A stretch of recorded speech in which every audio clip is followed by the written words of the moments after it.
Welcome to a new 5-part series sponsored by Jill Jordan Publishing. Come sit with me, Conversations with Gladys DeVane. In this session, after an update of her recent activities and a new poem, Gladys will chat with 3 generations of ordinary, extraordinary African American women: an elder, a baby boomer, and a millennial. So, let's talk Black women. Come sit with us. Good evening and welcome to Come Sit With Me, Conversations with Dr. Gladys DeVane.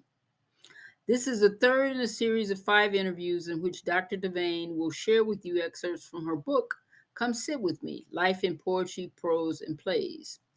We will provide information about her ongoing projects, and she will engage artists, educators, and activists in conversations related to their professional journey, their work, and their inspiration.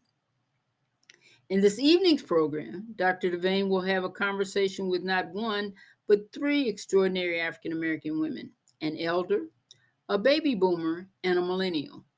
Our elder, June Davis, and our baby boomer, Andrea Charlton, appear in the first 2 books in the series: Ordinary Extraordinary African American Women, The Elders, and Ordinary Extraordinary African American Women as We Mature, respectively. You can order both books as well as Gladys's book, Come Sit With Me, Life in Poetry, Prose, and Plays, on our website. The third interview subject, Kristina Sterling, is featured in our upcoming book in the series, Ordinary Extraordinary African American Women, The Millennials. We anticipate a winter release for that book featuring 10 African American women from the millennial generation. I found the interviews extraordinary. The series ends with Ordinary Extraordinary African American Women as we begin. These are young women between the ages of 12 and 24, and the book has an anticipated release date in 2025. We have a long list of potential subjects for that book, but we welcome suggestions. A bit about the impetus for this series, Ordinary Extraordinary African American Women.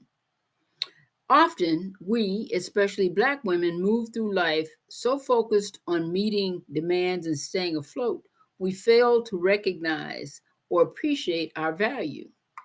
We tend to think of ourselves as ordinary when we are anything but ordinary. Recognizing this, Jill Jordan Publishing embarked on this series both to celebrate African American women and to take control of our narratives. As I said tonight, you will meet a woman from each of the first 3 generations as they share life experiences and their views of social and political issues. You will get a peek at how these women's experiences have impacted their lives, shaped their perspectives, and guided their professional journeys. A few housekeeping notes.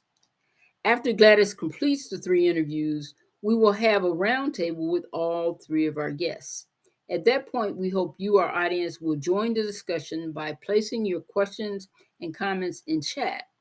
We will also open your mics and you can raise your hands to ask questions and offer comments. A bit about that. You're now muted, and we would ask that you stay muted through the round table, after which, as we said, we'll open your mics and you can speak and share whatever you would like. So grab a cup of tea, a glass of wine, or whatever you like, and get ready for an exciting evening of conversation. I want to first, before Dr. DeVane graces us with one of her poems in honor of National Poetry Month, I want to first give you a sense of how busy Gladys has been since we saw her 2 months ago in the last Come Sit With Me session. She's been quite busy.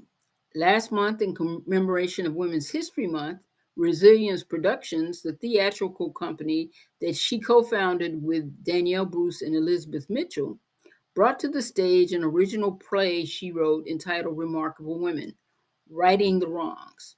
This play took the audience to a time and place where history was reimagined, and it brought together for a brief moment 3 incredible Black women: Ida B. Wells, Lillian Thomas, and Frances Harper.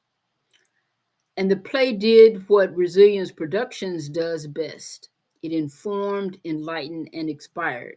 The audience reaction, questions, and comments suggest that the social and political relevance did not go unnoticed. So Gladys came away thinking mission accomplished. What's new with Gladys? Sh- She has a new, they have begun a new project, work on a new project scheduled for late May. It's about two Indiana State University professors, one a sociologist, the other an artist, one a black man, the other a white man. These men from two very different backgrounds and worlds met and became lifelong friends.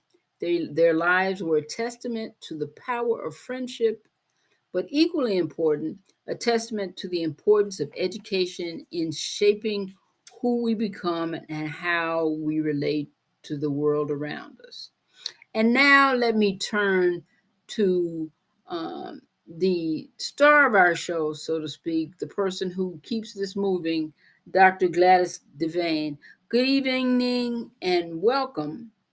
And today marks exactly 2 months since our last conversation with you. And I understand you want to share with us a poem in honor of National Poetry Month. Dr. DeVane.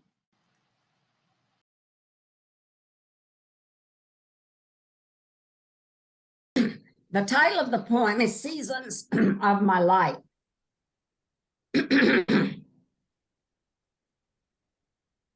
Now that I'm approaching the twilight of my years, I've come to appreciate how our perspectives change and how they are shaped by where we are in life. For example, the three women that I will be interviewing tonight are in different seasons of their lives. And I believe, like the beauty that changes from season to season during the year, our perceptives change as we move through the seasons of our lives. As we mature chronologically, we also mature psychologically, socially, and spiritually. We come to accept mortality as a part of the natural process. Thus, seasons of my life. Spring comes. Nourishing rains fall, tiny buds burst forth, fragrant flowers blossom, lush green leaves envelop bushes and trees, filling the air with the sweet scent of new life. I have endless time to live, to love, to give, and to grow. Regardless of what I do, tomorrow the sun will rise and the earth will continue its orbit. Summer comes, offering heat to warm the earth.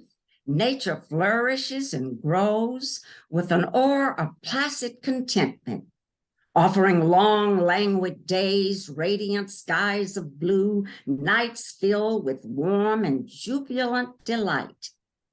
I have so much time to live, to love, to give, and grow. Regardless of what I do, tomorrow the sun will rise and the earth will continue its orbit. Autumn comes, bringing clean, crisp, clear morning air, leaves turning bright yellow, auburn, purple, and rustic gold. Evening skies rest upon a yellowish, soft bronze horizon. Soft, gentle clouds float capriciously by. With new clarity, I live, love, give, and grow. Regardless of what I do, tomorrow the sun will rise and the earth will continue its orbit. Winter comes, heralding chilly winds, frigid, cold, long, dark nights, ice and snow, wrap branches and envelop trees, flowers fold. Their sweet fragrance no more. All is quiet beneath my feet. Life rests, sleeps, and prepares to start anew. Oh, for more time to live, to love, to give, and grow. Regardless of what I do, tomorrow the sun will rise and Earth will continue its orbit. The sun will rise tomorrow, but maybe without me. That was beautiful. Thank you, Gladys. Was there a particular inspiration or motivation in writing this particular poem? I wrote that poem because after 38 years of juggling, teaching, and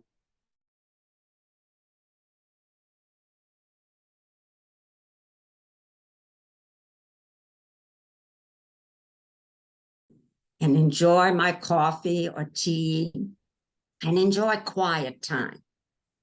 And one fall morning, as I watched the leaves turning and they're falling from the trees, I thought, how quickly time goes. It's like one season flows into another season. Summer had passed, fall had come. We was now entering the end of fall. And I thought to myself, this is quite like the seasons of my life.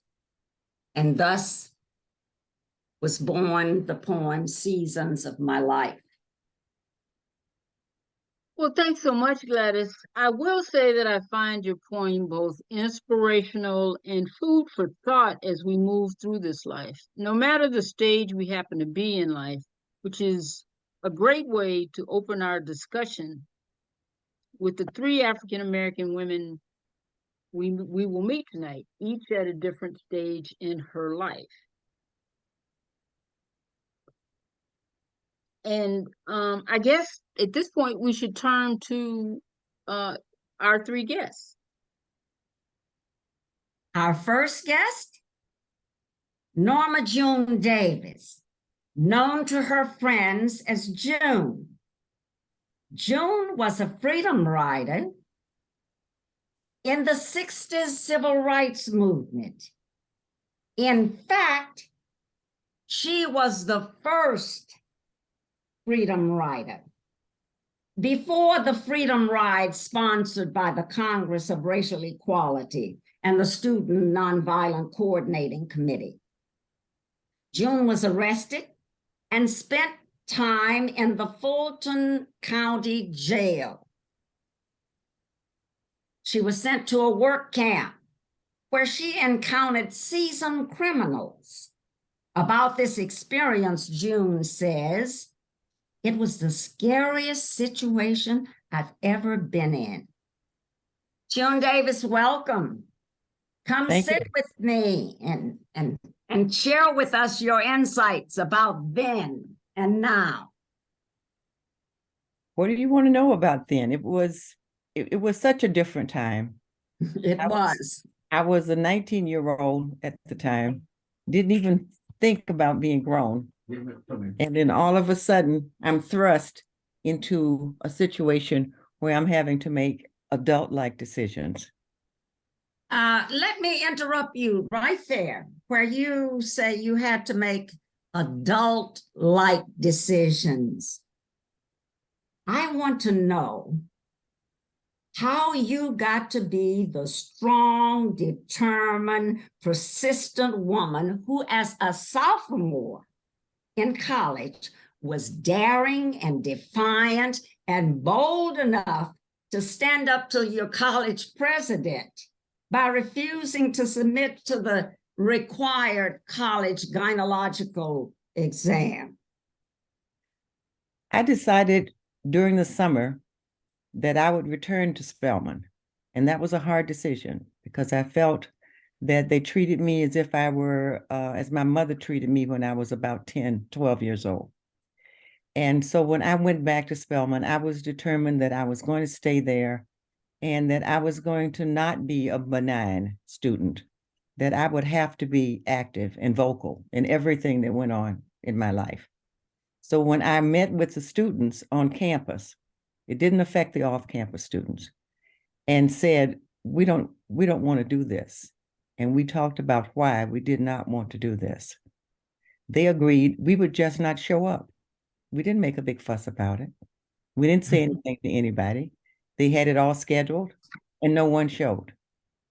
So when the president discovered that I was the instigator for the entire thing, he called me in. And we had a very nice discussion. I was not hostile with him. I was never hostile with him. He and I understood each other. I got everything I wanted the rest of the time I was there. And I just explained to him that this was just not what you do. You don't invade someone's privacy like this. They were only looking to see if we were pregnant or had venereal disease or some such. Whatever it was, it didn't matter to me. It was just that they weren't going to do that to us again. And they never did again. That took a lot of guts. Well, I don't know whether it took guts. June, I have always been outspoken. I have always been upfront. I have always been what people might think were courageous, but I've always been strong. Or I've always appeared to be strong. And I always just say whatever it is I want to say. My grandmother taught me that. My father taught me that. My father told me I could enter into adult conversations when I was a child if I knew what I was talking about. But I had to know what I was talking about. I couldn't just do it. So I had a strong backbone from the time I was 5 years old. Obviously. And then you became the first freedom rider. How did that come about? Tell us a little bit about what that was all about. I understand that it had to do with the 1960, I think it's called the Boynton versus Virginia. Boynton versus Virginia. The Supreme Court made a decision that integrated the intrastate travel in the buses. And so I was chair of the action committee for the Atlanta group. And I said, let's go out and let's figure out how we can test this out. We had never done anything outside of Atlanta before. We had always been sort of under the protection of what do I want to say? We were protected by the Georgia Bureau of Investigation because they were always in my back pocket. They followed me everywhere I went. The newspaper followed me everywhere I went. The sheriff in the county, in Fulton County, was not a Bo Connor from Birmingham. He was a reasonable man. So we had all of those kinds of protections. And I'm making the suggestion that we go outside of our comfort zone. And how we would do it is that we would take people home with us for the holidays or for the weekend. It wasn't the holidays yet. It was in December, but it wasn't Christmas. And so we had small groups, 2 to 3 people, and we went to Jacksonville, Florida, which is my home. We went to Chattanooga, Tennessee. We went to Montgomery, Alabama, and I'm missing one somewhere. And we took people home. So we weren't. You went to Macon, didn't you? Yeah, we went, but Macon is on the way to Jacksonville. Okay. So we got on the bus in Atlanta to go to Jacksonville. And we stopped in Macon. That was the first stop. And isn't that where you got into a little trouble? Well, I got into a small amount of trouble. I really didn't get arrested. We got off the bus. We went inside. I let the 2 other people with me go in front. I told the cashier that I would pay, and she sort of looked up at me and sort of bristled. Well, she was having a little trouble deciding if I was Black and if I was with the group or not. And I understood that. That's a reaction I'd always gotten through my life. So I understood that. So when she found out I was Black, she said, oh, okay. I paid, and they sat at a table. I sat at a separate table. There wasn't space at their table. A white man came in who I did not know, sat down with me. He knew who I was, why I was there. I still don't know who he is to this day. I gave him a phone number to call in Atlanta if we got arrested. The cops came, took us down. And the chief of police was uncomfortable with the whole situation when I explained to him that the Supreme Court had just made a decision. We were just doing what was legally proper for us to do. And he then came to the conclusion, okay, I can't arrest you. I got nothing to arrest you on. So what I'm going to do is I got to stash you somewhere until the next bus to Jacksonville, which was going to be hours later, like 5 or 6 o'clock in the afternoon. So I happened to know a prominent family in town who someone from Spelman had just married into. And so I called her and I said, can we come to your house? So she asked her mother-in-law if we could come. It was a long discussion before she got back to me on the phone. And they said yes. Mm-hmm. And when I got there, the drapes were closed. It was dark and people started coming. They were afraid they were going to all be in trouble, but they wanted to see us. They cried. They wanted to hold our hands. They were so proud of us. Then we left, went home to Jacksonville.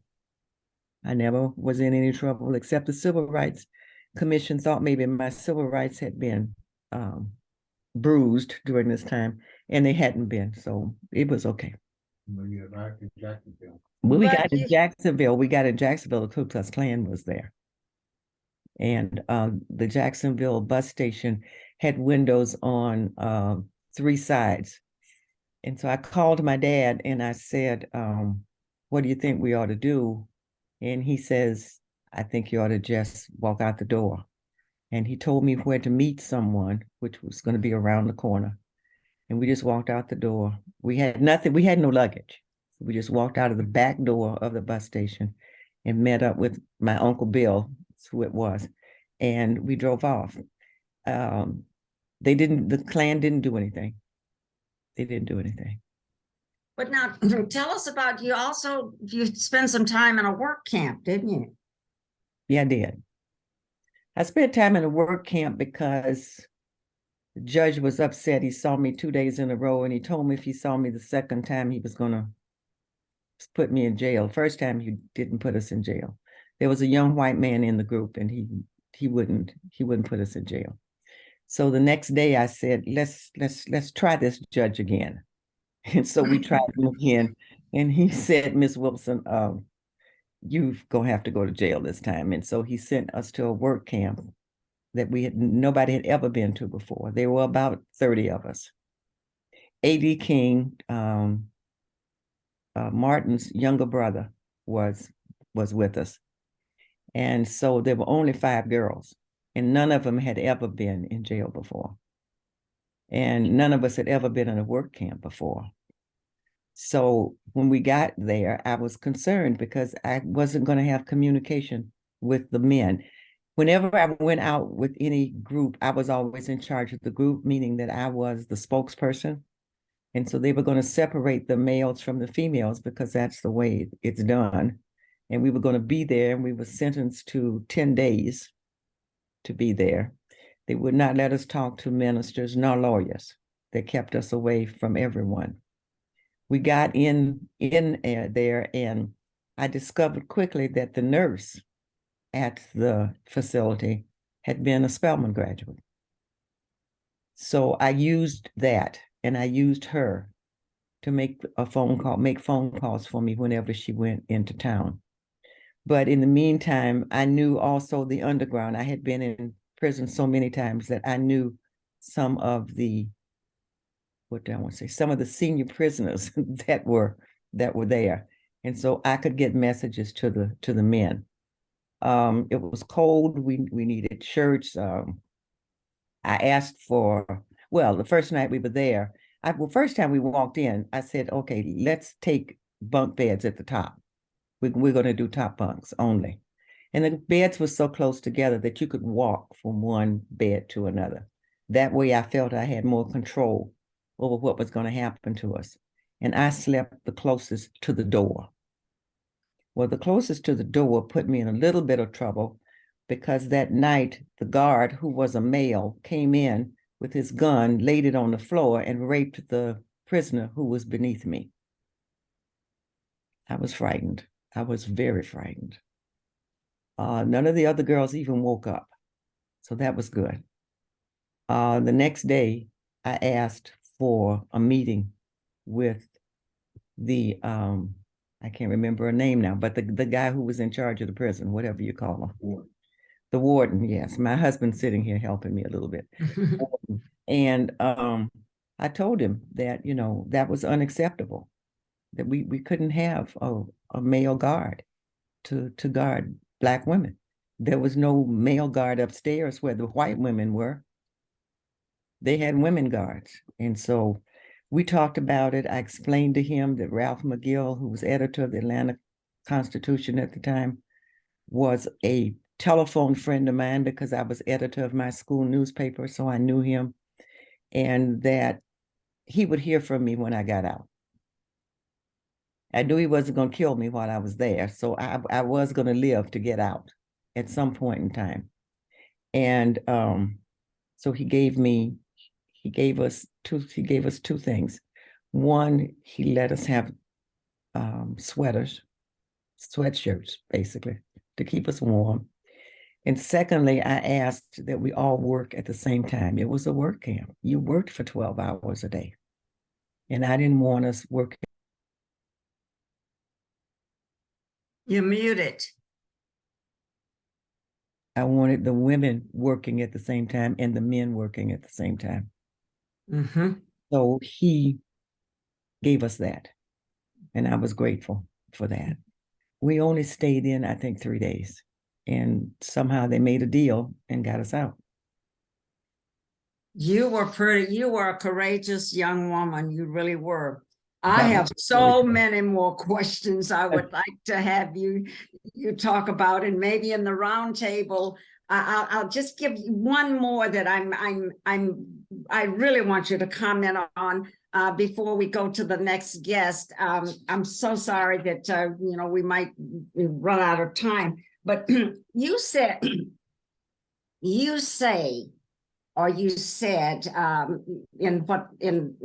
the chapter that I read about this, racism is not only pervasive, but it is permanent.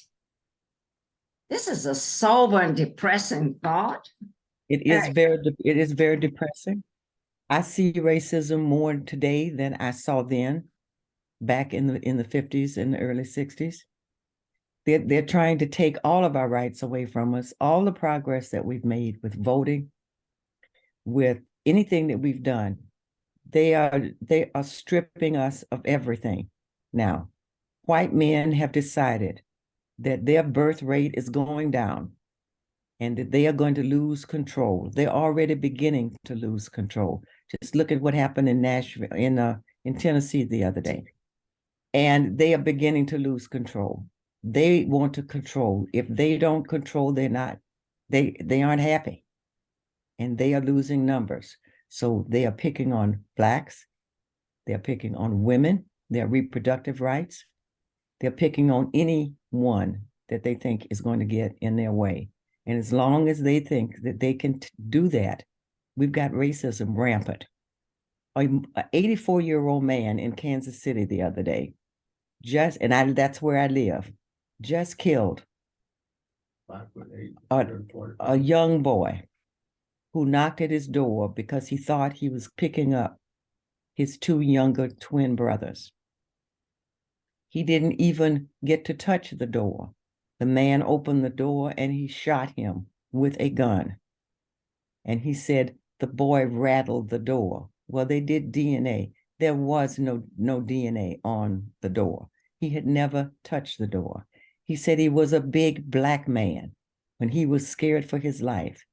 This is a kid who's 16 years old. He's 5'8" and weighs 140 pounds. He's just scared of us. And as long as that's going on, we've got racism. Oh, and yes. I'm sorry that we have. And I'm sorry that it'll never go away in my lifetime. I'm part of your fall that you just your poem about. I don't know whether tomorrow morning I will even wake up. It's just racism is just it's part of the world. And it's not that we should not try to do things to abate it and to keep it from happening. And I think we should all be fighting. The young people need to be out there in the streets. I mean, it's the only thing the only thing the white man seems to understand is when you go to the streets, then they seem to understand what's going on. Otherwise, they don't seem to. But it's a difficult situation. I don't know what we can do about it. As long as we are Black and they see us as being Black and they are afraid of Black people, there's going to be racism.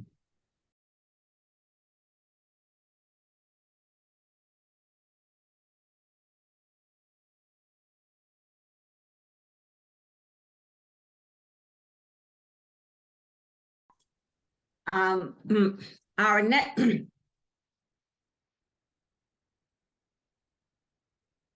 imagine being abandoned at the tender age of 2, left with a complete stranger for 10 years, then uprooted and sent to an uncle where you're physically and emotionally abused for 2 years.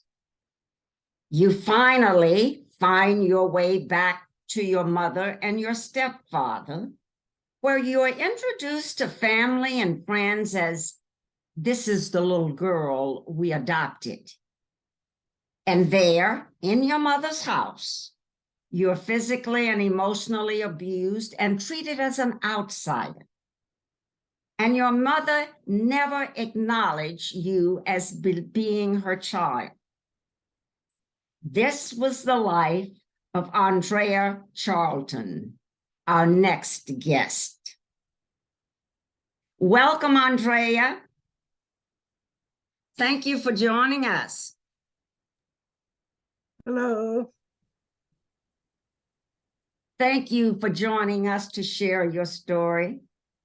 Andrea, you had an incredibly challenging early childhood.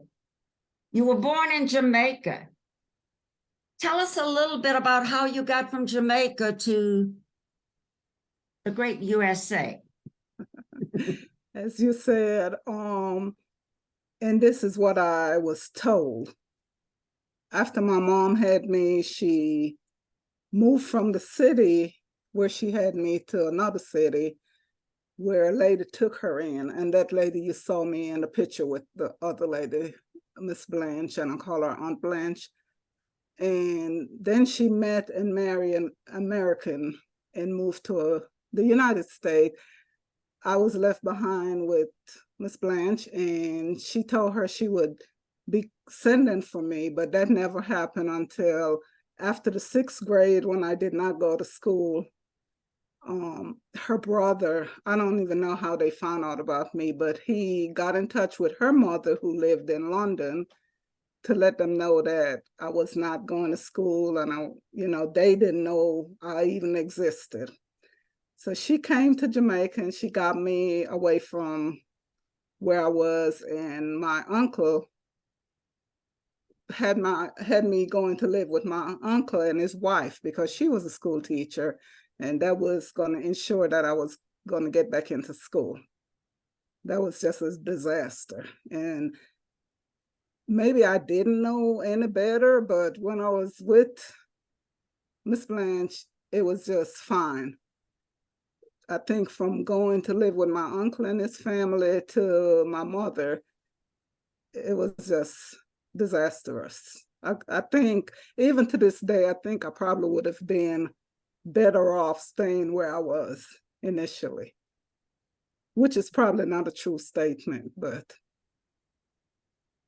that's how you feel. That's how you feel.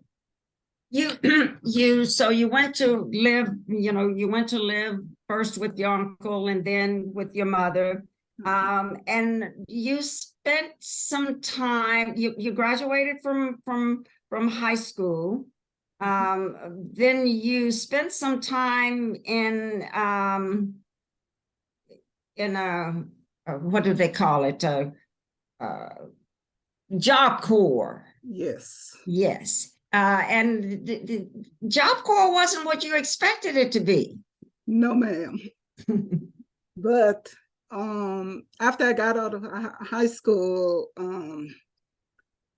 it was like, when are you leaving? You need to be gone, da, da, da, da, da. And so a friend of my mom took me to the labor board, and they had this pretty picture painted of Job Corps. And so that was a way out for me. And I signed up. They said you could go there, you could get a trade, you'll be able to work, get a good job, da, da, da, da, da. So I signed up, and on December 8th, 1980, I left Baton Rouge to San Marcos.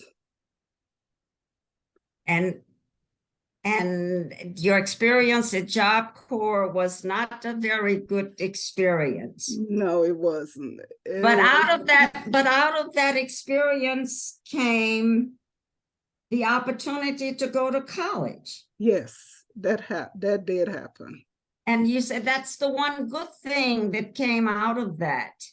And it allowed me to, I was pretty timid and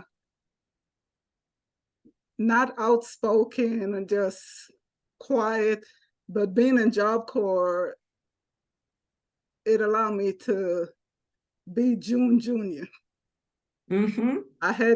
You had to defend yourself, you had to speak up, and I just took on the role to even protect the ones less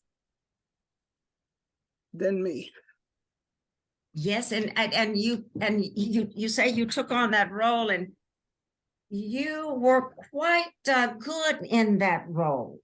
In college, you became quite the leader. I found the story about you becoming a Zeta quite interesting. You said with sororities, most of us know that you go through an initiation kind of process, and there are many different rituals that you have to, and you refused to participate in many of those initiation rituals. You said you just wasn't going to take any of that crap.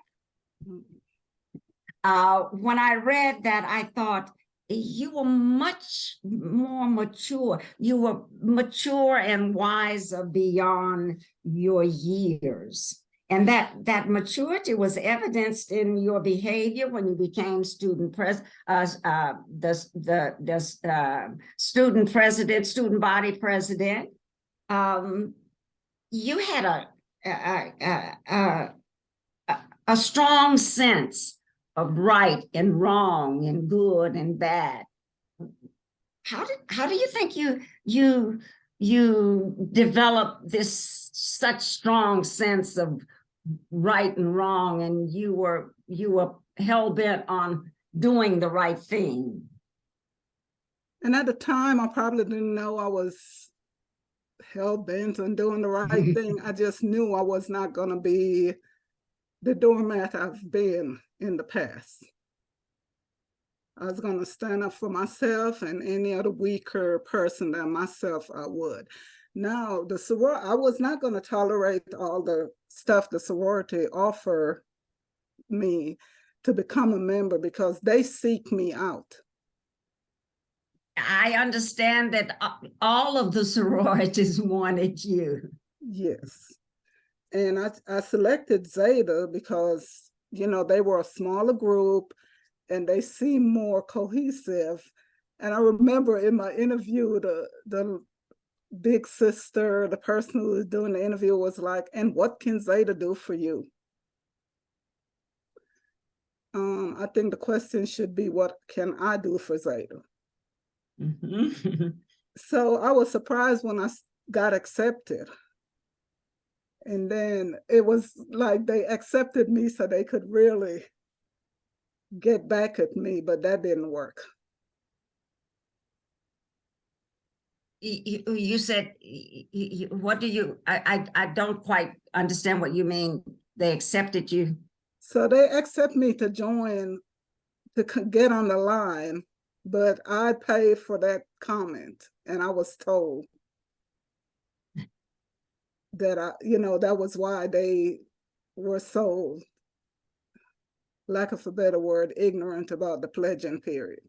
Ah. But overall, that was a good experience for you. You were quite the leader in college. Then you graduated from college, and where did you wind up after you graduated from college? After college, I went back to Louisiana to my mother, and nothing had changed. Before I even graduated from college, when I first got to the United States, the neighbor took my sister and myself with them to their family event. And that's when I learned what I was introduced as, the little girl that they adopted. And I was like, I am not adopted.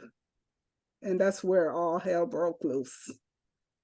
That I was telling their business. I didn't need to share information like that with other people. And so as I got older, I understand that I was their cousin. I was a little girl that parents couldn't take care of, and they took me in.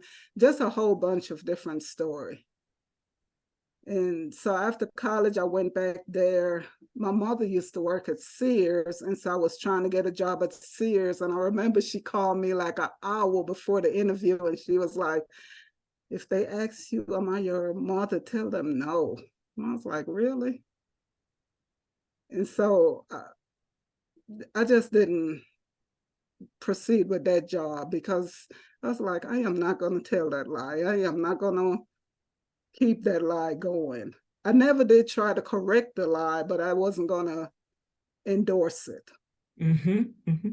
You talk about rejection and the treatment you received from your mother, and you say it stunted your growth. Okay, how so?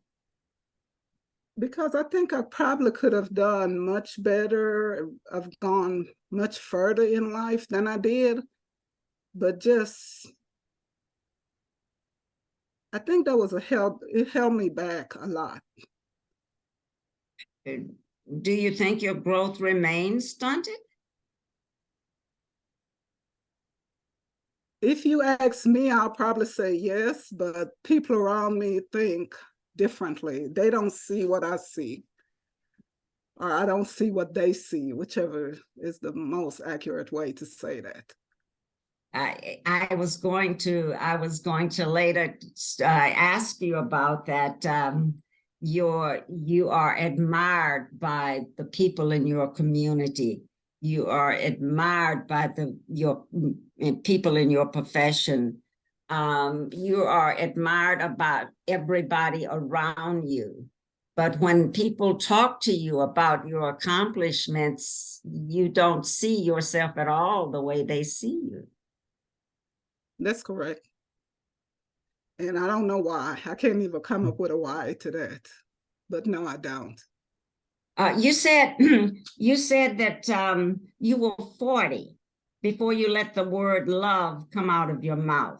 Where are you today on that topic of love? I have grown on that topic. I associated the word love with pain.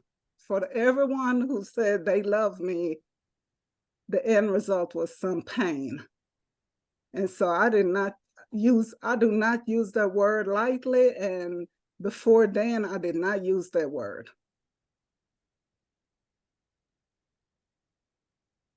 Matter of fact, I usually tell people, oh, please don't love me. I couldn't take any more love in my life. Can we love you now? Yeah.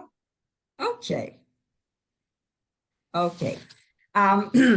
Oh, there's so much more that I would like to talk with you about. I would like you to comment on this. You mentioned that in a conversation with your mother, Patsy, about death, you told her that you had donated your body to science, and that when they were through, you wanted to be cremated, but you didn't have anyone where you lived that could, that could take your body. And to this, she responded, well, tell them to send it to me. And you asked her why, because you were puzzled. And she said, so that she could bury you next to her mother in Jamaica. And this puzzled you, and you said to her, you didn't want me when I was alive. Why do you want me when I'm no more? And you said that Patsy, your mother, got mad with you, and you haven't spoke with her since that conversation. And that was quite some time ago. Have you spoke with her? Has any of that changed?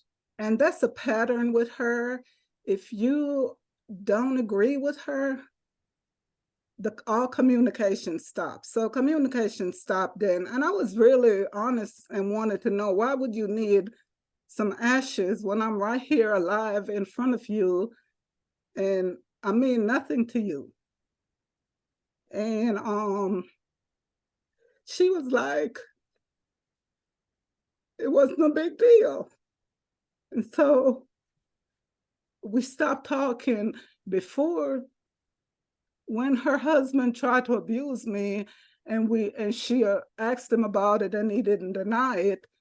And, she was like, I'm going to leave, da, da, da, da, da. And so they put me out. And then 7 years passed, and we did not speak to each other. But I was in Texas, so it wasn't a big deal. Then with that conversation, then I didn't hear from her for some years after that. And today, 2 years ago, she came to Texas to visit someone, not me. And I knew she was coming. She didn't know I was coming. And so I told her that I was in Baton Rouge that weekend, and I came by, but she didn't open the door. And she did not even say I was in Texas. She just avoid the truth at all costs. And since then, we have not said anything to anyone. I have not called her, and she have not called me. That's the mother-daughter relationship we have. You've had a really challenging life, and you talk about the angels in your life. And two such angels you mention are the woman that you were left with, and also a woman named Mrs. Burke. Yes. That was very kind to you when you were in college. And I had, many people came into my life and treated me like someone. But I remember when I came to college, when Miss Burke brought her daughter to college. I went to college in the summer. I went there during the start of the summer session. And when she brought her daughter, she was like, oh, you know how parents leaving their children don't want to leave them. And I said to her, oh, you could leave her. I'll make sure nothing happened to her. And you kept your promise. and you were always protective like that. It's been so wonderful talking to you. I have so much more that I would like to talk with you about, but maybe I can talk to and ask you some of these questions when we get into our round table. But don't run away, because we'll have you back at the round table. Thank you so much for sharing your story with us. Thank you. And I do want you to talk about in the round table your faith, because that seems to be one of the things that have kept you afloat. That sure and is. Now our third guest. Imagine you've just completed your freshman year in college, and you unexpectedly lose your mother. You're devastated. You're 19 years old and you learn you're pregnant. You live in Florida, away from your family. Your father lives in Ohio. Initially, you're reluctant to tell him about your pregnancy. You build a support system and you have no support system, and you have at least 3 more years of college. What would you do? To whom would you turn for help and support? This was the situation of our next guest. Welcome, Dr. Kristina, and thank you for agreeing to share your story. Hello. How are you? Thank you for agreeing to share your story. Of course, no, I'm glad to be here. Thank you. It's hard to follow the other two ladies. You lost your mother when you were 19 years old. Shortly afterwards, you found out you were, shortly after you found yourself a single mother alone in a town with no family, no built-in support system because your father was away in Ohio. What did you do and how did you cope? Good question.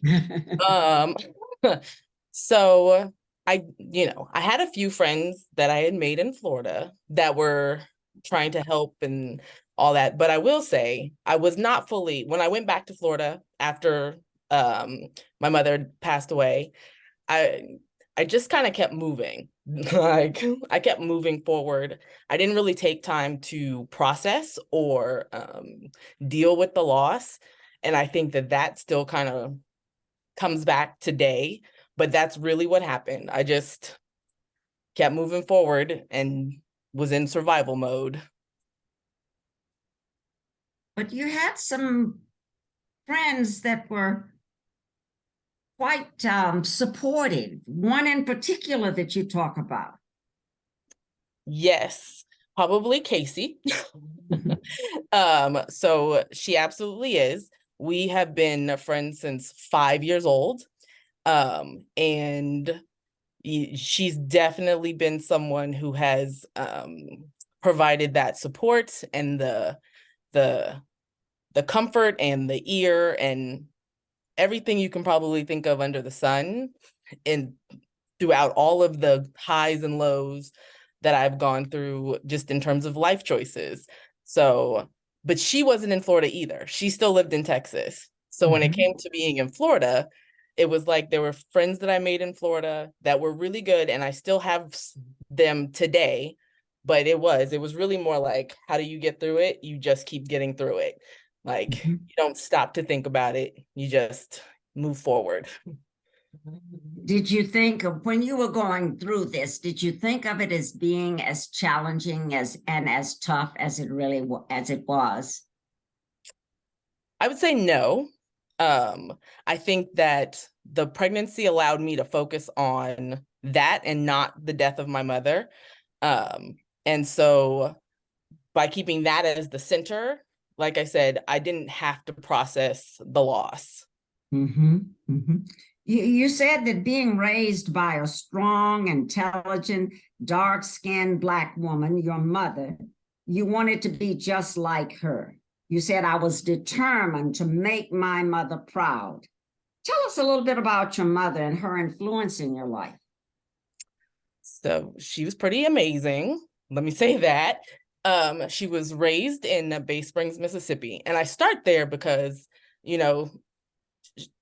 that's not even on the map. So that's how small it was. And then she was a dark-skinned woman. So growing up, she would tell me about things that she went through just to be who she was and to get to where she was, and how people, mainly white people, like put more and more barriers in her way at different points. And then for her to come through that and end up as an attorney, it was a testament to her will and her resilience and her fight. So of course that, like, I just wanted to model that behavior. So here you are today.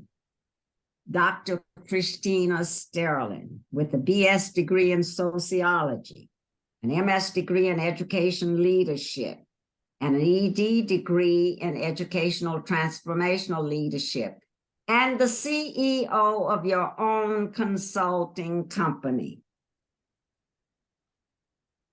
That's amazing. You tell the story of a conversation that you had with a little old white lady in a coffee shop, who, when she learned that you were a teacher, said, "No wonder you speak so well." You said, "I will never forget that day." What do you think was implicit in that? You know, so, and this was when I was still, because as you said, I started as a classroom teacher, and I was at everybody's favorite overpriced coffee place, Starbucks. And like I said, we were just in line and we were talking, and I think I had a shirt on that said something about teaching or education or something, which led her to kind of ask me what I did for a living. And I was like, I'm a classroom teacher. And again, she was much old. She was an older white lady. And she was very sweet. And I could tell there was no malice in the question or in the statement. So when I told her I was a teacher, her natural response was, "Oh, no wonder you speak so well." And I just kind of smiled and we move on and all that good stuff. But definitely I would say it's a generational racism, because in her mind, the only reason why it was like, oh, okay, no wonder that, she knows the Queen's English because she's in education and things like that. But like I said, I could tell she did not mean anything by it. It was just so deeply ingrained in how she was raised and the world she lived in, that it was just a natural thing for her to say without even thinking about how it could be offensive to me. Mm-hmm. Sort of like that statement that I've gotten so often: "You're not like the rest of them." Right. I understand what you're saying. One last question, and then we'll move quickly to the second part of the program. Millennials are frequently described as self-centered, irresponsible, void of commitment, and having a sense of entitlement. What do you say to those who believe in that stereotype? So I do believe that we have a split in what has been deemed the millennials. I think that for the end that I'm on, it does not align with how we grew up and the things that we have gone through. And when I say that, my generation went from no technology to all of this technology. We have gone through wars. We lived through 9/11. We lived through natural disasters, all of these things. And then we're definitely change agents in the fact that we are constantly fighting and constantly, pushing and wanting things to be better. But we recognize the before and the after of things like technology, which makes such a difference in today's world. Whereas the second half of that have never not known what a cell phone is, or have never not had to live with immediate gratification from technology. And so I think that there's something to be said about that description for those, that second half of what you might describe as millennials, because I see it a lot in some of the students that I've had, because I've had some older students. I teaching at the graduate school level. I've had some other older students, but I could see where it comes from on that other half, because there's that need for immediate gratification, and that I'm the center of the universe. I have seen that, absolutely. But I definitely think there's a split. There's a split. So I wouldn't give that to where I would sit on that spectrum. Okay. Okay, thank you. And we're going to have to move on to the second portion of the program, but we'll have you back in a few minutes. Okay, thank you so much for sharing your story. Before we bring our guests back, I want to share with you a short 4-minute video on a topic that I'm still trying to wrap my head around. It's on the topic of African-American women being perceived as strong Black women. There's quite a rumbling on the internet about this topic. So I would like to hear what our guests have to say about this topic after we see the video. Welcome back. So how do you feel about being regarded as a strong Black woman? How does that label shape your self-image and your expectations? We'll start with you, Kristina. So I definitely understand where she is coming from, and I agree to a certain extent that we have taken this positive and turned it into a negative by how we have decided that being strong means you have to endure like unreasonable circumstances with a smile on your face. I think that it's a good thing to be labeled as a strong woman. I think it's a misstep to hear the word strong and decide that she does not need mental health support. She does not need emotional support. She does not need someone to talk to or rely on, things like that. So it's one of those, I think it is good for us to be strong because it's important for us to be strong, but strength is not a synonym for, isolation. So that's kind of where I'm at. Okay, June, what's your comment on that?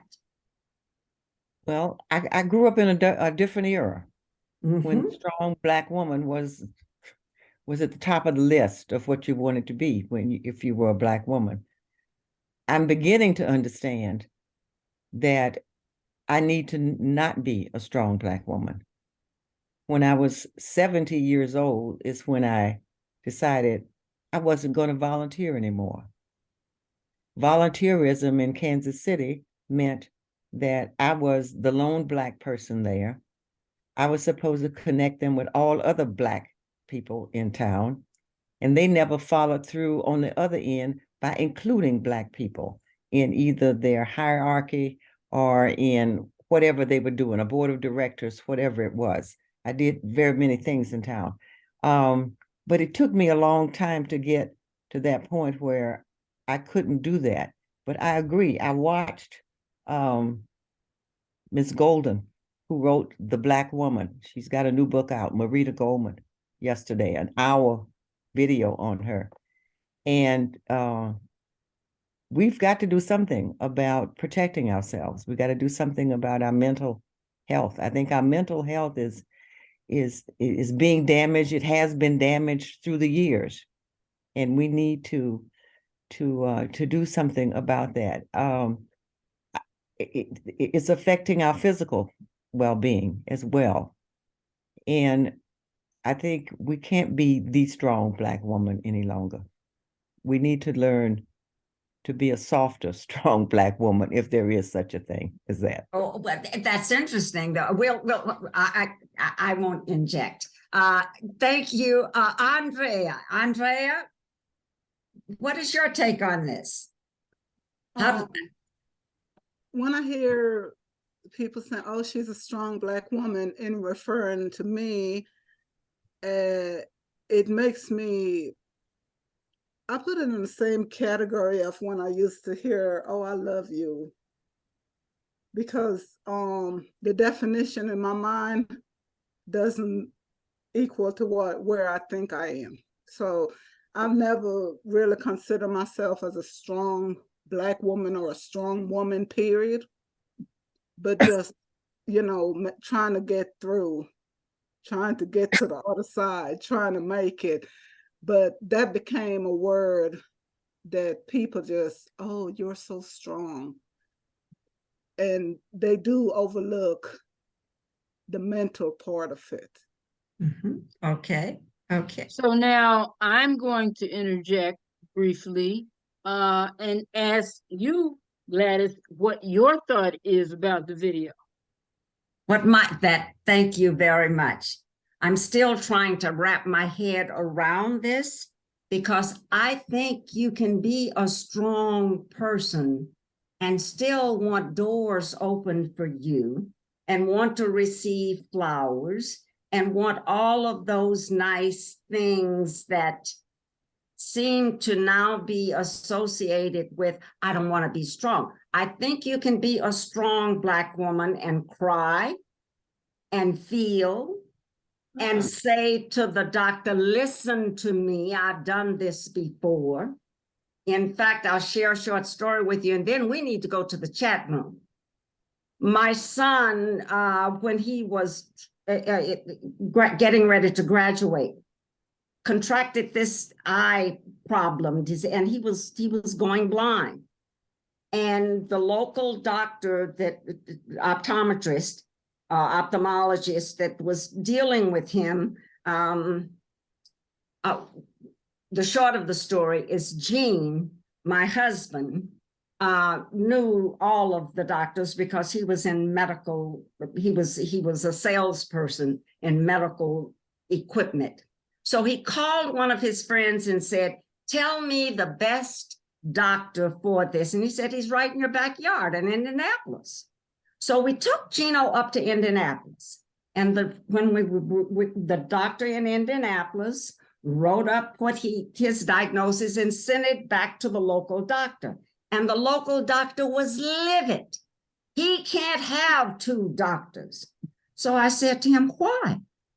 Because one won't know what the other one is doing. I said, oh, yes, they will.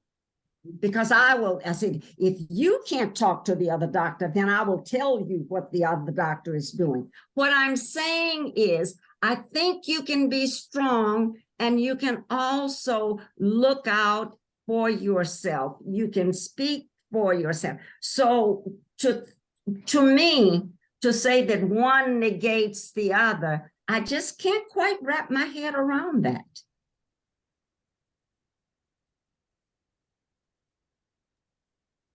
Okay, so it sounds like we have some similarities, some similar opinions and some distinctions, I think all of which reflect kind of, you know, where we are in society and where each of you are in your life. So I guess it is time to go to the questions. And there are, so let me say to the audience now that you can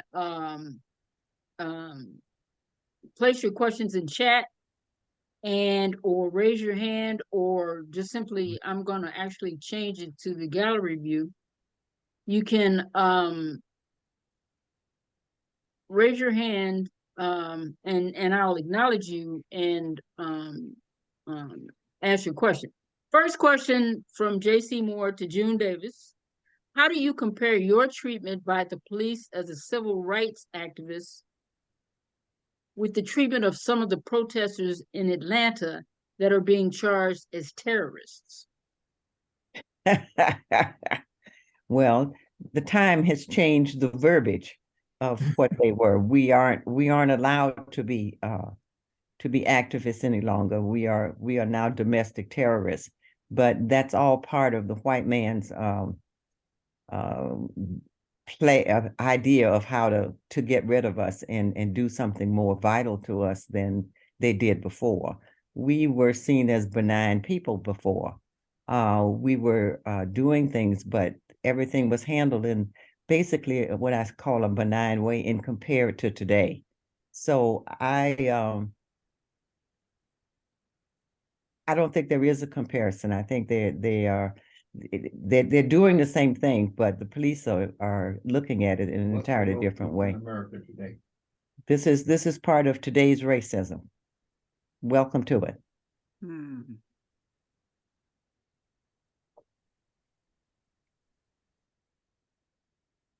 You're on mute. Who's on mute? Oh, she is. Stephanie. Stephanie? You're on mute, Stephanie. Sorry. Jackie Cologne says, sending you love, Miss Charlton. And then JC Moore asked a question of you, Andrea.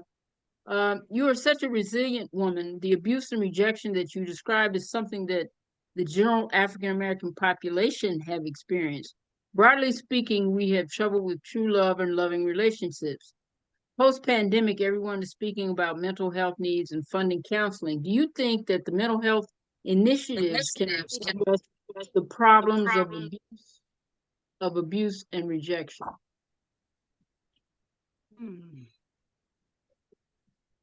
I don't know, because today everything that happened is under that umbrella of mental illness. Give your school business from tech solution that checks smaller boxes. It's all here. Excuse me, can everybody mute who's not speaking? Because we're hearing some background. That's Richard. Thank you. Go ahead, Andre. So I was saying that, like, lately everything is under the umbrella of mental illness. It doesn't matter what's going on, the individual has some form of mental illness. I cannot say yay or nay on that, but I think sometimes we need to go beyond our behavior. Or I saw in the chat where, you know, a comment that, you know, unwed mothers that did that back then, but that's 62 years ago. At some point, we have to make some kind of peace and come together and bond.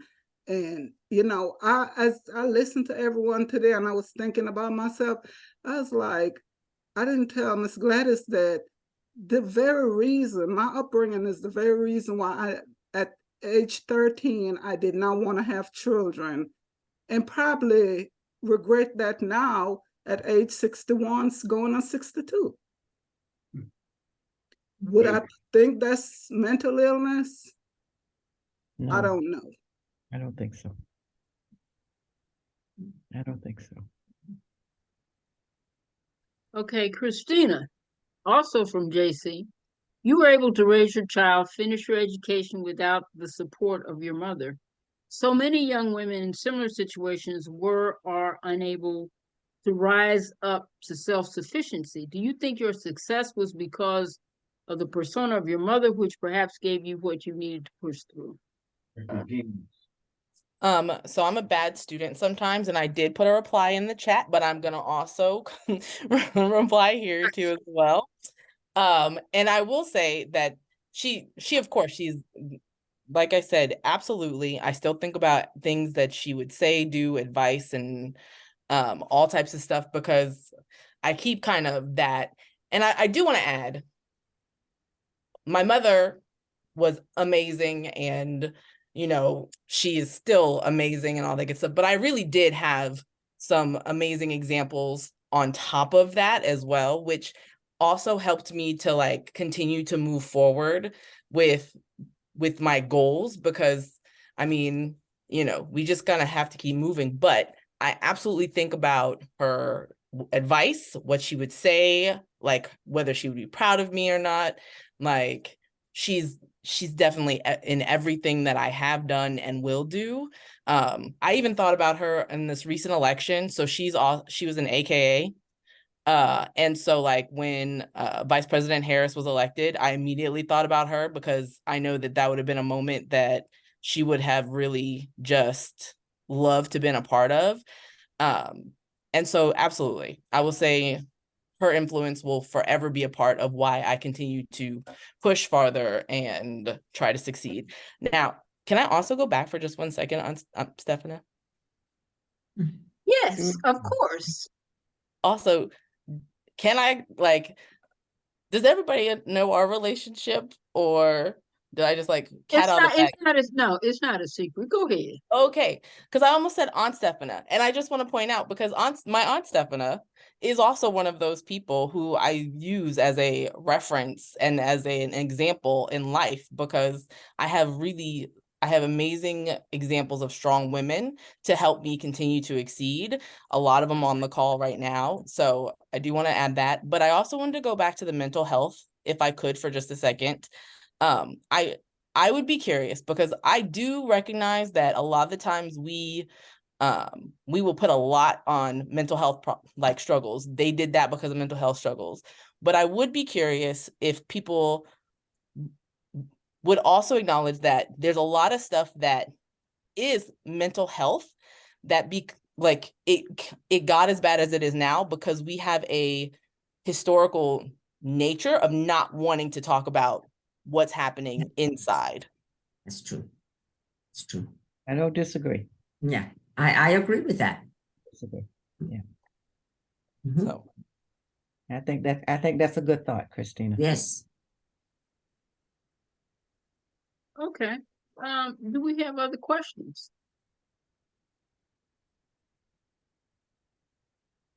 We can go eat. I think there's some more in the chat on Stephanie from Carolyn Holland. Yeah, I'm trying to distinguish between, okay, so this is to Andrea. It is not, well, I think, and Andrea kind of answered this. It is not unusual for women who have children out of wedlock to do everything in their power to hide the child while keeping the child in the family. What is the relationship between your mother and your grandmother? Did it cross your mind that your mother didn't have any love to give?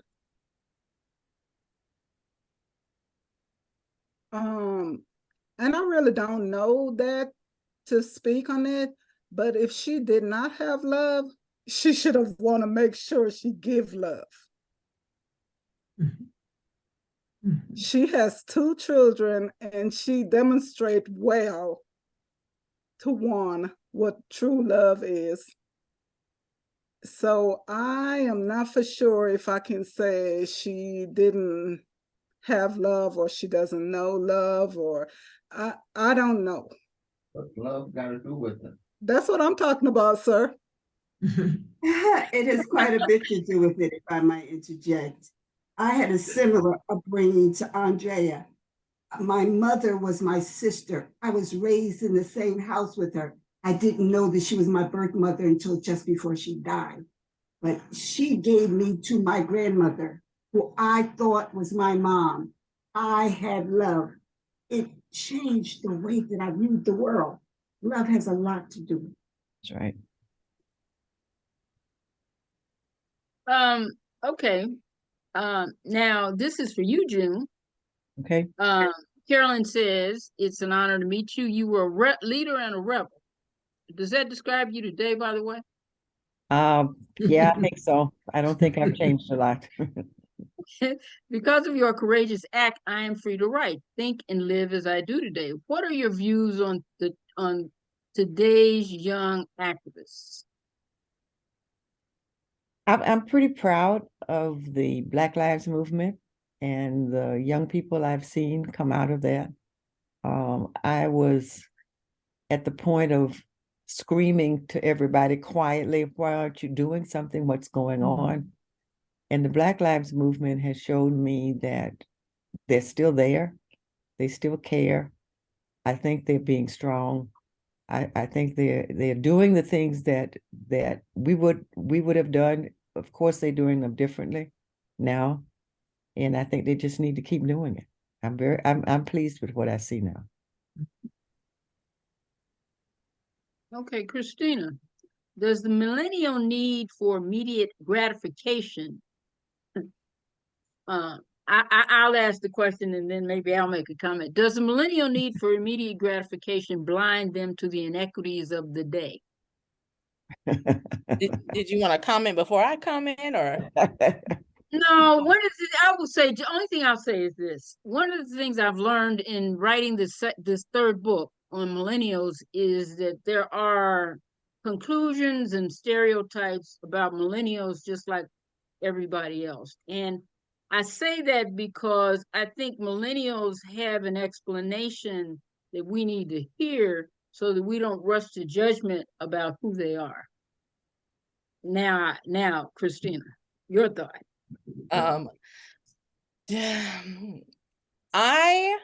Okay.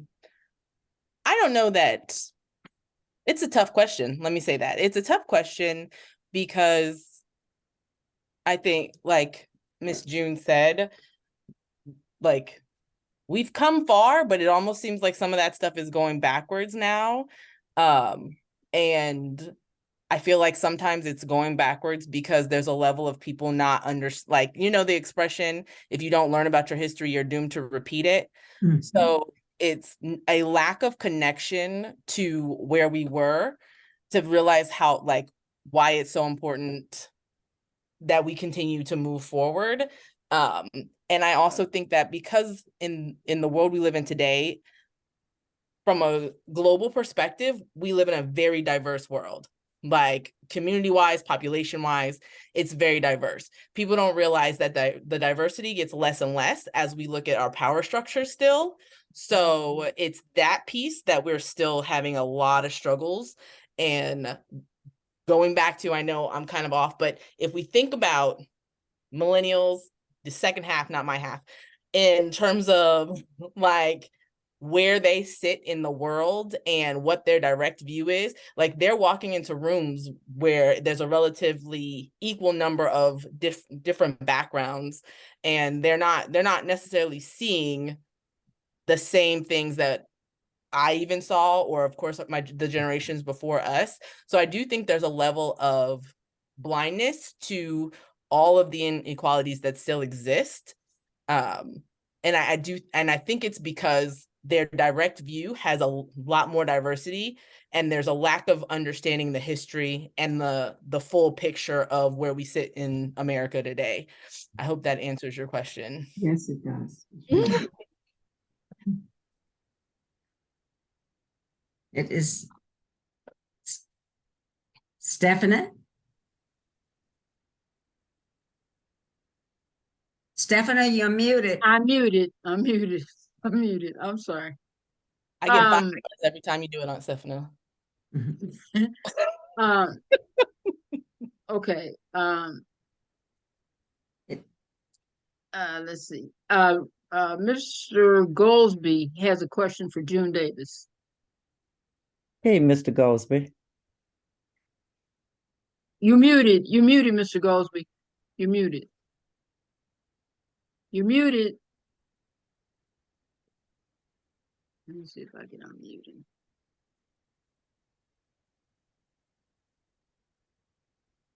Can you hear me now, June? Now. Yes, sir. Yes, I can, Richard. I hear you loud and clear.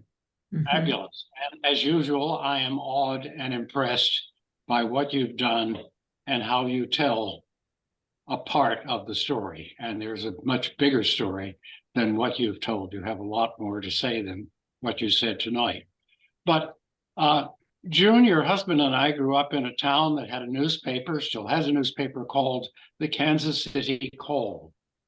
And each week, the Kansas City Call would list the number of people who had been lynched. And there was always someone, and sometimes there were several people.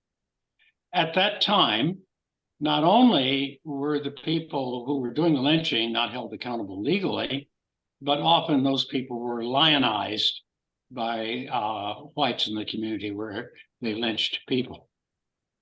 We now live in a world where, as opposed to the world your husband and I grew up in, where the police could do almost anything with no accountability, to the point where we see police jailed for their transgressions. We live in a world where we have an AKA who's vice president. I don't think we have to deny that things have gotten better, to keep moving to make them even better still. I think that the efforts of people like you and the efforts of some of our white and other friends have gotten us to this point. And I think we need to acknowledge that and needn't feel that we stop progressing because we acknowledge it. Mm-hmm. Thank you, Richard. I need to tell everyone that Richard Goldsby is a professor emeritus at Amherst College. He went to high school with my husband, and I called him on Sunday because the New York Times had an article about racism at the University of Virginia.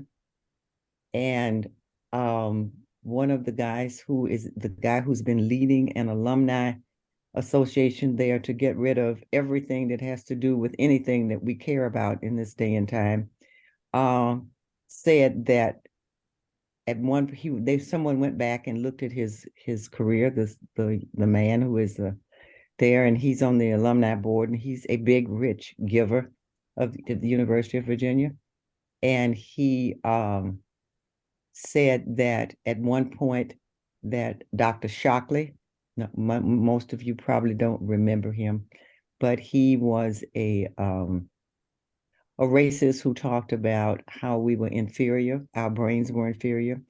And he had maybe 5 to 10, I'm not sure how many, Richard, debates with Richard Goldsby as a professor.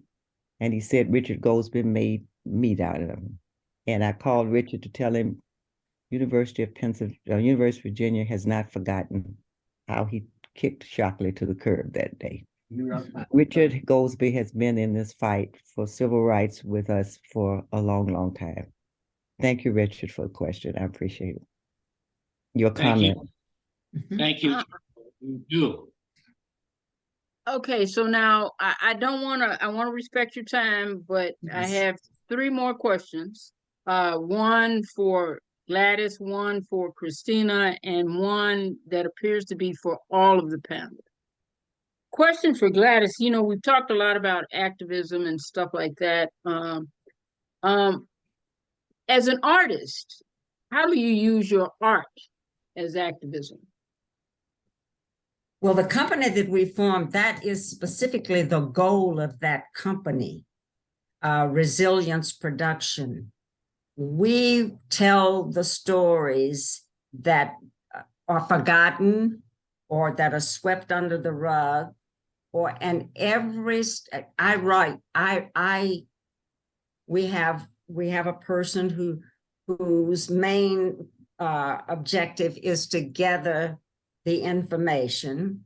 We have a director, and I do the writing. And when I write a story, I want to make sure that audience leave with something that they didn't know when they came in there. I want it to be educational. I want it to be entertaining. I want it to be inspiring. And I think art is one of the most, how do I want to put it, non-combative ways of getting people to listen. It breaks down that wall that people build when you're trying to talk about difficult to talk about subjects. And if I bring it to the stage, it's somebody else saying it. It's somebody else's story. And so the audience is pulled in and they listen. And the best comment that I can get from any production I make is, I hadn't thought about it that way, or I hadn't thought of such and such. So that's the way I think art should be used in order to teach and inform and inspire. Okay, Kristina, this is from Winnell Niece. What sparked your passion for developing great teachers? So when I was in the classroom and like seeing what was happening with our children in our public school systems, it became very clear that we need more teachers in the classroom that understand diversity and that have diverse backgrounds. You know, our teacher population is still predominantly white female. And then when you get into the leadership part of teaching, it's still predominantly white male. But if our students are going to understand the value in education and the value of their history, they're gonna have to have people who share that history in front of them, understand that history, or want to even engage in that history. On top of representation, like our kids need to know that they have incredible history in terms of they have smart leaders, smart educators, their like their personal cultural structure, however I want to however I'm getting to, also has so much power and beauty in it. And so we need good teachers. We need diverse teachers to come into the classroom, and we need them from kindergarten all the way up to university. You know, like I said, I taught at the university level and I still do. And a lot of my students will say I am the first person of color who they've had as an instructor if they are not coming from an HBCU.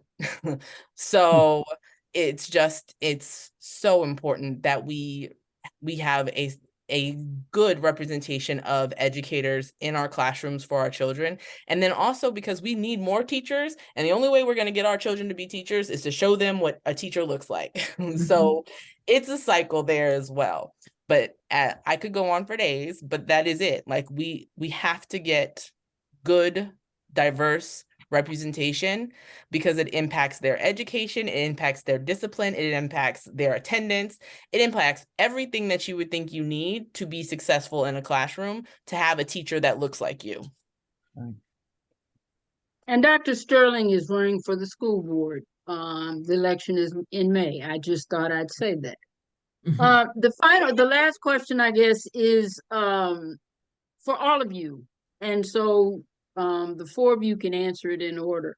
How do you use the lessons your journey has taught you to inspire others? You want June to start? Is that what you want? Yes, June, please do. I take the opportunity to talk to young people whenever I can. I don't get very many opportunities anymore. At 83, you don't get the same kind of opportunities you do when you're 33 or 53 or whatever. But every once in a while, I do get to talk with students. In fact, I got an email yesterday from a friend of my daughter's who has a daughter who is a freshman in college. And she said, June, I want you to get together with her when she comes home. I always talk with her. She's quite a leader. She's Jewish, and she's quite a leader in her school communities. And I'm anxious to see what she's done this first year she's been in college. But I don't get many opportunities, but I do get invited every once in a while, and I go. And I talk to people. I tell them my stories. I try to get them to understand where we were and what we were doing then versus what's going on now. But it's difficult. I'm at the end. Right, Gladys? Yes. I'm at the end, right. Okay, so we're together. Okay. Andrea? I don't know if I inspire anyone with my story. I just want the people I run into, that I want them not to be ashamed of their voice. Let them know that they have a voice, and whether you believe it or not, or know it or not, someone is listening. And eventually you will be heard. And sometimes you just have to break the barriers down yourself. You know, I probably approach it not the correct way. When people makes me mad, I take care of it the best way I knew how. And it may not have been the proper way, but I didn't think talking would be good for me. I think I could show you who I am and move forward. So, but now when I talk to the younger people, I try to tell them, let your voice be heard. You don't really need to be physical. Just walk in your destiny, because God has a plan for all of us. And regardless of how we get to where we're going, he had a plan from the start. And, you know, it wasn't an easy plan for me, but I've made it through, and I will continue to make it through and continue to do what God has for me to do. Kristina? So the question is, how do I inspire young people? Correct. I just want to. Well, it's basically how do you use the lessons from your journey? How do you use the lessons from your journey to inspire others? So I'm a big proponent in storytelling. So I tell the story so that people can understand that when I am saying what I'm saying, the history behind it. I also bring in the stories of the people around me, like, so that, again, I think about it when I'm talking to my students. I bring in the stories of the people around me also so they can understand where they sit in it versus where other people have had to sit in it. I think that it's important to just lead by example also. So, you know, that's another thing. A lot of the times I want to do stuff in a way that models what I want to see from my children, because like it and things like that. But I think storytelling, and that of course is, you know, how we share our history. Like we talk to each other, we tell our stories. I will use things that I've heard today when I'm talking to my children. I won't, like, hopefully that's not copyright infringement, but I'm like, so I will absolutely, because these stories, like, our ancestors' journey is our journey and it creates our history. And then we have to walk in that as well. So it's all about understanding where we're coming from. And I think that it's important to tell those stories. And Miss Gladys. Yes. Your answer. Well, I guess I will share this. I grew up in a family where I was known as the slow one. My mom had Alzheimer's, and I'm trying to make her remember who her children were. And I said to her, now you remember Verdell? And she said, Verdell, yeah, she's my, I said, yep, she's the oldest one. I said, and you remember Carol? Oh, yeah. She was always getting into trouble. I said, yeah. And I said, and well, Gladys, you remember? Yeah. Now, Gladys, that's me. Yeah. That was my slow one. I laughed. What the point I'm getting at is not all of us reach the milestones in life at the rate that has been predetermined by someone else. So I was known as the slow one because I didn't learn in the traditional style of learning. So my journey has taught me that you figure out what it is you need to do in order to succeed, and let no one tell you what you are incapable of doing. Because you can do anything you want to do if you are willing to devote the time and energy to doing it.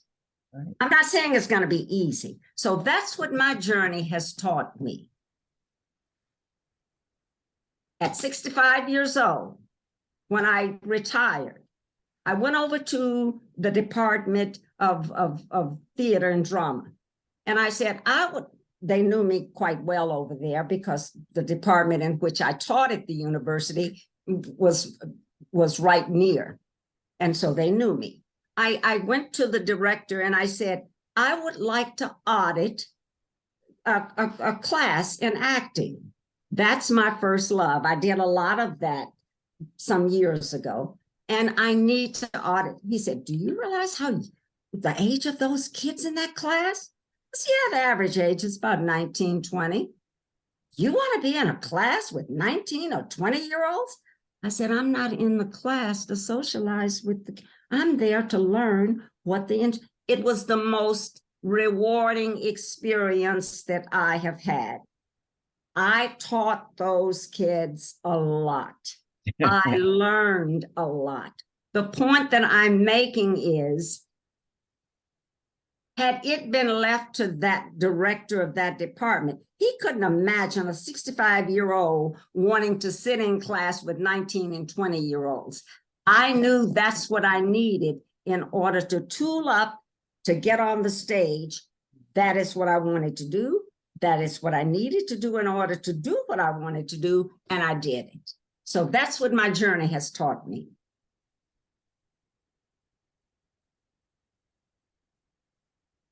You're muted.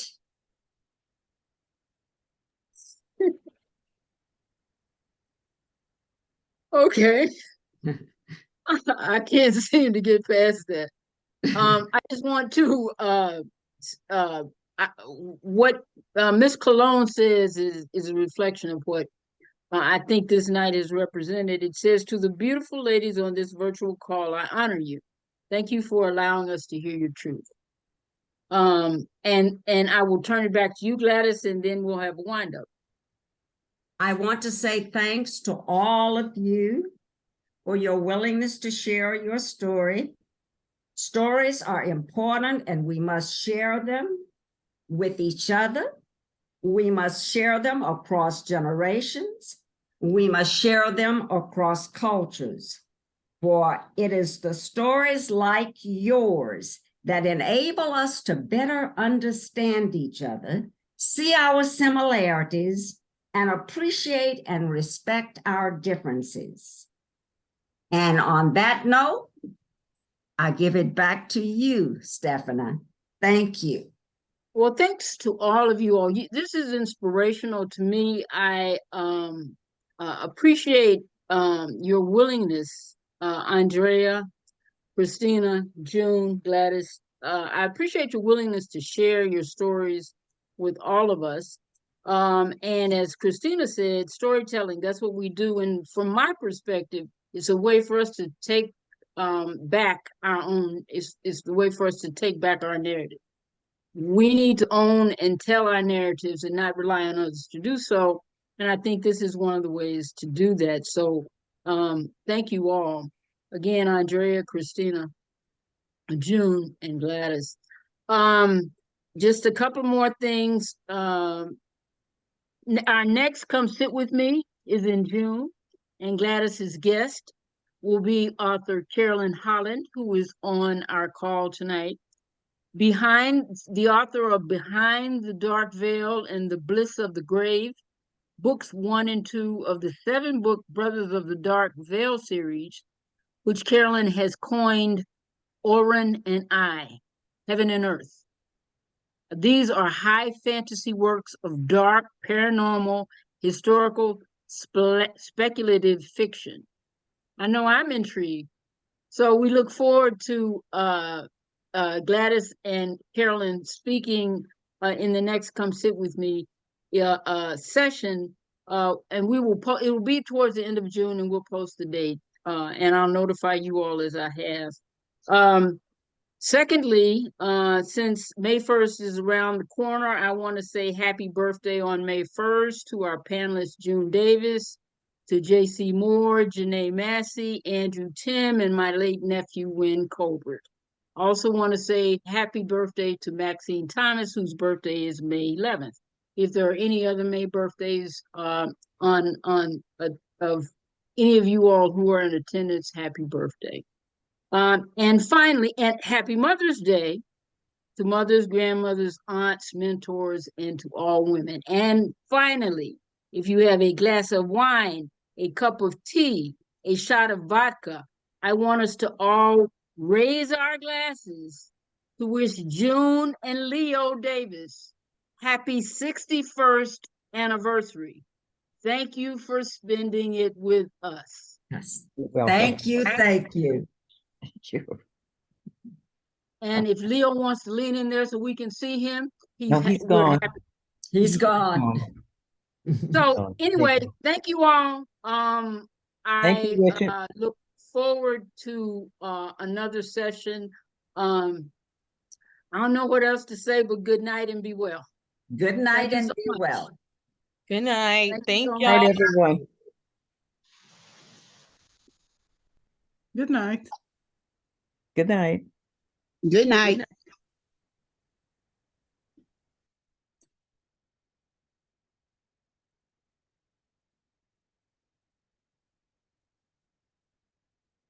So that was Seasons of My Life.